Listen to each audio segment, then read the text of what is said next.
नमस्कार मित्रांनो, आज घेऊन आलेलो आहे तुमच्यासाठी मॅच नंबर 47 ती म्हणजे KKR वर्सेस दिल्ली।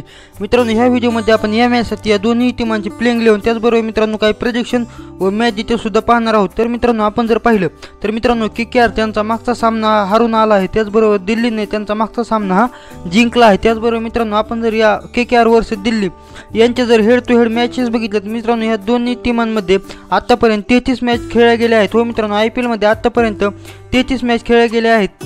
त्यातील मित्रांनो 17 ह्या KKRने तर 15 ह्या दिल्लीने जिंकले आहेत। तर मित्रांनो चला आता आपण काही मॅच डिटेल्स पाहू। तर मित्रांनो KKR वर्सेस दिल्ली ही मॅच नंबर 47 मॅच आहे। त्याचबरोबर मित्रांनो आपण जर पाहिलं तर संध्याकाळी 7:30 वाजता ही मॅच खेळली जाणार आहे। त्याचबरोबर मित्रांनो कोलकाता या स्टेडियमवर ही मॅच खेळली जाणार आहे। तर मित्रांनो चला आता आपण दोन्ही टीमांची या मॅचसाठी प्लेइंग 11 पाहू। तर मित्रांनो पहिल्यांदा आपण आता KKRची या मॅचसाठी प्लेइंग 11 पाहू।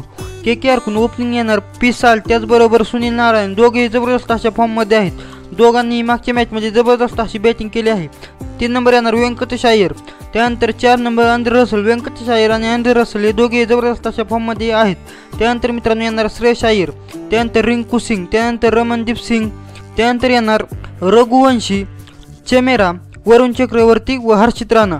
तर मित्रांनो ही आहे KKRची या मॅचसाठी प्लेइंग 11। आपण जर पाहिलं तर KKRची प्लेइंग 11 खूप खतरनाक आहे। KKRची बॅटिंग ही खूप जबरदस्त आहे। KKR प्रत्येक मॅचमध्ये 230 च्या वर रन करत आहे। मित्रांनो आपण जर पाहिलं तर मागच्या काही मॅचमध्ये KKRने 250 च्या वर रन केले आहेत, परंतु मित्रांनो KKR मॅच हरत आहे कारण मित्रांनो KKRची बॉलिंग त्याला जबाबदार आहे। KKRची बॉलिंग खूपच खराब आहे। आपण जर बघितलं तर मित्रांनो KKRचा कोणताच बॉलर चांगली बॉलिंग करत नाही, फक्त हर्षित राणा हा चांगली बॉलिंग करत आहे। त्यानंतर मित्रांनो ही होती KKRची या मॅचसाठी प्लेइंग 11। तर चला आता आपण दिल्लीची या मॅचसाठी प्लेइंग 11 पाहू। तर मित्रांनो आपण जर दिल्लीची या मॅचसाठी प्लेइंग 11 पाहिली तर दिल्लीकडून ओपनिंग येणार फ्रेझर, त्याचबरोबर मित्रांनो अभिषेक पोरेल।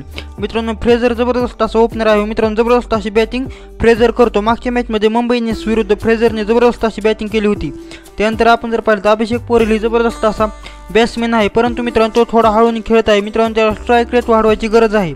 त्यानंतर आपण पाहिलं 3 नंबर येणार शाईहोप ही जबरदस्त असा बॅट्समॅन आहे व मित्रांनो त्यांनी मागच्या मॅचमध्ये जबरदस्त अशी हिटिंग केली आहे। त्यानंतर येणार ऋषभ पंतचा जबरदस्त असा फॉर्म चालला आहे व मित्रांनो असंही वाटत आहे की ऋषभ पंत येणाऱ्या T20 वर्ल्ड कपमध्ये साठी टीममध्ये सुद्धा सिलेक्ट होईल, त्यामुळे ते 4 नंबर येणार ऋषभ पंतचा जबरदस्त असा फॉर्म चालला आहे। त्यानंतर येणार ट्रिस्टन थप्स अक्षर पटेल।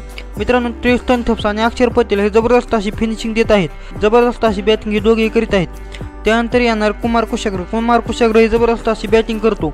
त्यानंतर मित्रांनो आपण जर पाहिलं तर बॉलिंगमध्ये कुलदीप यादव, त्याचबरोबर विलियमसन, मुकेश कुमार व खलील अहमद हे आहेत। मित्रांनो कुलदीप यादव जबरदस्त अशी बॉलिंग करत आहे, त्याचबरोबर मित्रांनो विलियमसन ही मागच्या मॅचमध्ये चांगली बॉलिंग केली होती। मुकेश कुमार ही चांगली यॉर्कर व जबरदस्त अशी बॉलिंग करतो आणि खलील अहमदचा थोडा फॉर्म खराब आहे, परंतु खलील अहमद ही चांगली बॉलिंग करतो। त्यानंतर मित्रांनो आता आपण या मॅचसाठी जर काही प्रेडिक्शन केल्या तर माझी प्रेडिक्शन ही आहे की ही मॅच दिल्ली कॅपिटल जिंकेल। हो मित्रांनो ही मॅच दिल्ली कॅपिटल जिंकेल। तर मित्रांनो ह्या व्हिडिओमध्ये एवढंच। कसा वाटला व्हिडिओ आवडल्यास व्हिडिओला करा लाईक आणि चॅनलला करा सबस्क्राईब आणि सबस्क्राईब केल्यानंतर बेल आयकॉन करायला विसरू नका, कारण आपण असेच मराठीत क्रिकेटचे जबरदस्त आणि एंटरटेनमेंट व्हिडिओ बनवत असतो।